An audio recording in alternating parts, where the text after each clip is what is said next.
district, so that part of Ohio is near and dear to me. Great. Lovely part of Ohio. I live right on the river. I look right across to Kentucky every morning, and absolutely love it. All right, and we're definitely going to be rooting for you. I think Ohio definitely needs a change of leadership. There's been so much corruption and scandal, and definitely looking to see a change of leadership in the State House in Ohio. Yeah, yes, definitely. Ma'am. From your mouth to God's ears. And the voters' ears. Yes, ma'am. Yes, ma'am. You betcha. You betcha. All right. Well, thank you very much. Yeah, thank you. Thank you. CleanTheHouse.org was started by 3 generations of a family saddened and angered by the daily onslaught of Trump administration outrages and the complicity of Republicans in Congress. Together, the family formed a plan to turn the House blue. Researching the districts considered toss-ups or leaning Democratic, they identified 36 districts that together can take back the House. Through Act Blue, they made it easy to donate to all 36 districts in one swoop. For as little as $36, you can give $1 to each of these districts. Visit CleanTheHouse.org and follow at CleanTheHouse18 on Facebook and Twitter. Help support these 36 districts and tell everyone you know to do the same. Let's clean the house this November. Visit CleanTheHouse.org because you give $1. We are checking back in today with Brett Pransky, who is running for the Ohio House in District 77. Hi, Brett. Well, hello. Nice to be here again. Yeah, as we're moving into fall, I think we're going to be doing a little bit more checking back with previous guests to see how things are going. And it's been an exciting week in Ohio politics, so it's a good time to yes, it certainly has. To check back in with Ohioans. So maybe we could start with that. There was, of course, the special election in the Ohio 12th Congressional District this week. Maybe you could tell us a little bit about sort of what the outcome of that race, although it's still a little bit up in the air, but the outcome as far as we know it tells us about, you know, districts like yours and what we think is happening in Ohio right now. My district isn't in the 12th, but it does border the 12th. I'm just to the south of the Ohio 12th district. And I think what that race tells us is that things are going to be much closer in areas that the Republicans didn't necessarily think that they were going to have to defend, or at least defend very vigorously. This seat, I think, has been Republican for, I want to say, about 35 years. And it's been, I think, Trump in the district by, I want to say 11. So the fact that Danny could do as well as he's done, and while it's not, it hasn't quite been decided yet, chances are this is probably going to fall towards the Republicans. I think that some of the ballots are still out there to be counted, even if we would need almost all of them to break Danny's way or to get over the top. Now that stranger things have happened, but most likely the seat is going to stay Republican, at least for the time being. We're going to do it again in about 90 days when Danny and Troy are going to face off again in November. So a lot of Democrats around here are actually pretty excited about what happened. I mean, true, we put in a lot of work and we didn't quite get over the top, but we were right there. We were right there. There was a really great opportunity. We all know that with the number of seats Republicans have to defend in the fall, they're not going to put this kind of money into it again.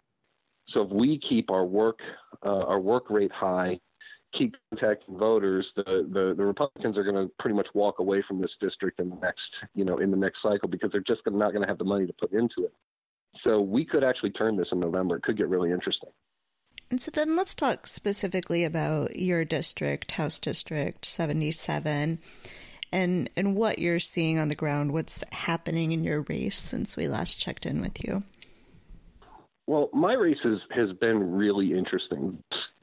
This particular district, even though it sits just kind of one district outside, has been traditionally Republican in a very large way. I think the last time a Democrat held this seat, I was 4 years old. So now I'm 44 years old now, so that's quite a long time for this to be read. But what I'm seeing now is the same kind of things that we saw in the 12th. A lot of enthusiasm, a lot of people looking to help, a lot of volunteers in incredible amounts of time in order to get out and talk to voters. And even financial things that are uncommon in this example. While this is a state legislature race, we're not talking the same kind of dollar figures we typically see in, say, congressional seat or something like that. My campaign to this point has already outraised the past 3 Democratic campaigns in this district, and we're still early.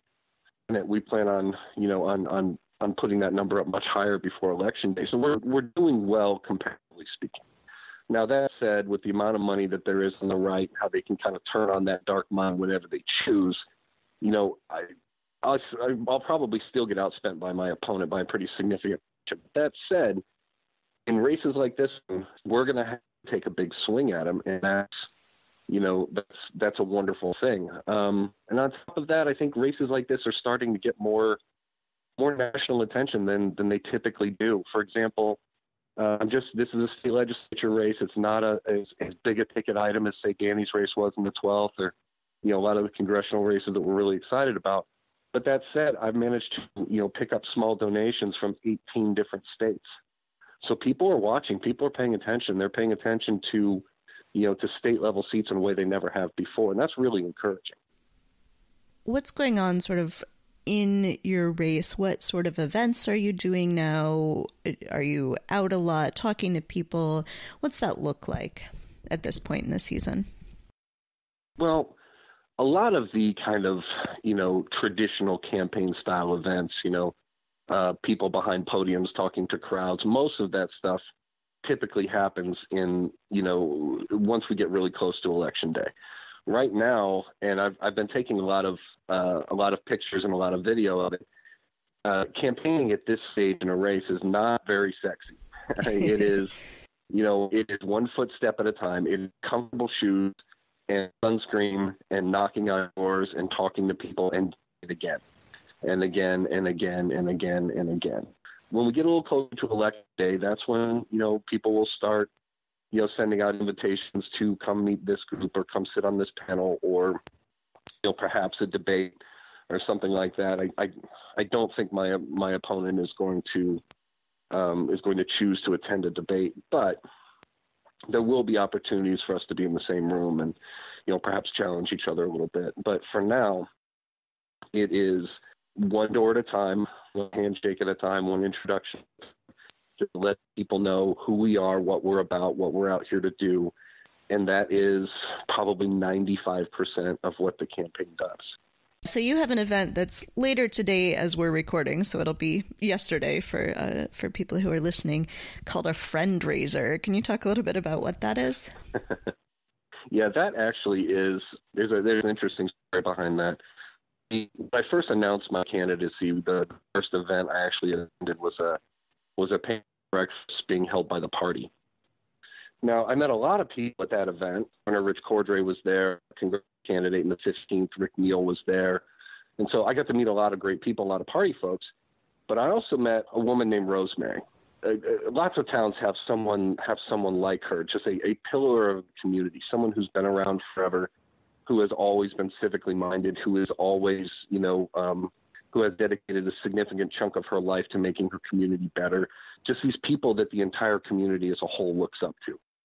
So it was a pleasure meeting her. But during that meeting, I discovered that she had, for pretty much her entire life, voted Republican.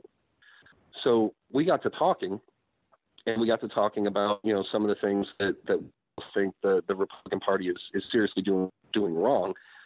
And that turned into a friendship, and that turned into what we're going to be doing tonight, which is an event. It's an event where I'm gonna meet a who, at least traditionally through the years, have disagreed with me. Now, I've always said in my classroom to my students that my favorite person in the whole world is a really smart person who disagrees with me, because they're the ones who really keep you sharp. I'm really looking forward to this event. I'm really looking forward to getting into a room full of people who might be able to bridge these gaps and cross some of these divides between parties. And it's a kind of, reach for bipartisanship that you just don't see in ruby red districts like the one I'm in. So it's really encouraging. I can't wait to do it. It's going to be a wonderful time. And I'm really happy with how the whole thing has progressed. Is there anything else you want to make sure we talk about? I do have a few ways to get people involved remotely. We're going to have a texting campaign here shortly. And we're also going to be doing some phone banking, some remote phone banking, where I can send people a link and they can use that link to make calls to voters and things like that.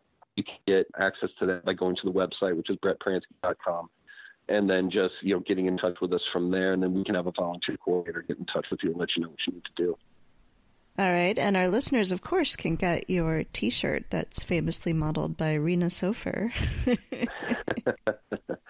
Yeah, those are great. They've been selling well. They've been doing well. They've been helping the campaign a lot. I'm real happy with it. I will say this: as a first-time candidate, one thing you never ever get used to, I still haven't yet, and I probably never will, is seeing your name on a logo. That is a very off-putting thing. That is, it's very odd. It's very strange. It's kind of cool. You know what I mean? But it's still something that I just haven't quite used to yet. All right. Well, Brett, we'll put your website and links to your social media up on our website so people can find out more about your campaign, and we'll link to the previous episode that you were on as well so people can hear more of your backstory and why you're running. Great. Thank you. All right. And we'll keep checking in with you and other previous guests about how campaigns are going as we move into the fall. We're only less than 90 days out now, so we're getting to crunch time here. That's right. Everyone votes. Yes. This is the election in which everyone votes. No one stays home. All right. So if you're in the Ohio 77th District, make sure you go vote for Brett. But no matter who you are, if you're listening, if you're an American citizen and you live in the U.S., or even if you don't live in the U.S., if you're an American citizen, you should be voting. Thanks for listening to Two Broads Talking Politics. Our theme song is called Are You Listening? Off the album Elephant-Shaped Trees by the band Imunari, and we're using it with express permission of the band. Our logo and all original artwork is by Matthew Weflin and is done expressly for Two Broads Talking Politics. We can be found on our website at twobroadstalkingpolitics.com. You can reach us by email at twobroadstalkingpolitics@gmail.com, on Twitter at twobroadstalk, on Facebook and Instagram, and you can support us on patreon.com. You can find our podcast on Apple Podcast, Stitcher, Google Play, Spotify, iHeartRadio, TuneIn, and anywhere podcasts are found. If you are interested in advertising on Two Broads Talking Politics, please email us at twobroadstalkingpolitics@gmail.com.